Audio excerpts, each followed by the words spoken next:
रक्तर संपर्क हो कि हृदयर संपर्क हो, भाई भाई संपर्क सब पवित्र सांग मैंने किंतु ए समाज रे केतेक कलंकित युवक युवती ये पवित्र संपर्क जिते रक्त रही थाए ताकू लोक मैंने सन्देह आखिर देखती।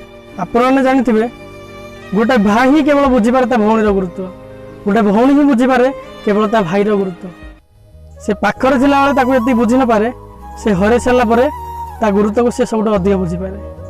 केते से अलग कर दिए ये समाजर अंधविचार, तो केते से अलग कर दिए भगवान निष्ठुर अविचार।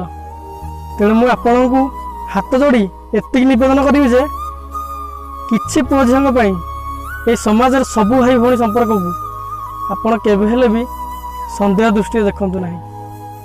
किछि न बुझी न सुझी निजको सीआईडी बोली भावी आपण अंधविचार करतु ना।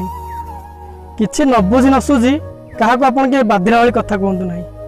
नल दिन समय आसब आपण जदि क्या मिछर अपमान दौरान तेज आखिर लुह दिने दिने आपण पड़ो। आपण जो भूल करेंगे दिने दिने आपण से भूल पर ही दंड पाइबे। कौन सी घटना को न बुझी केवे कौन सी निर्दोष को दंड दिंतु ना। नल दिन समय आसब आप निर्दोष थाई भी दंड पाइबे। क्या न डरले ना, अति कम भगवान को तो डरतु।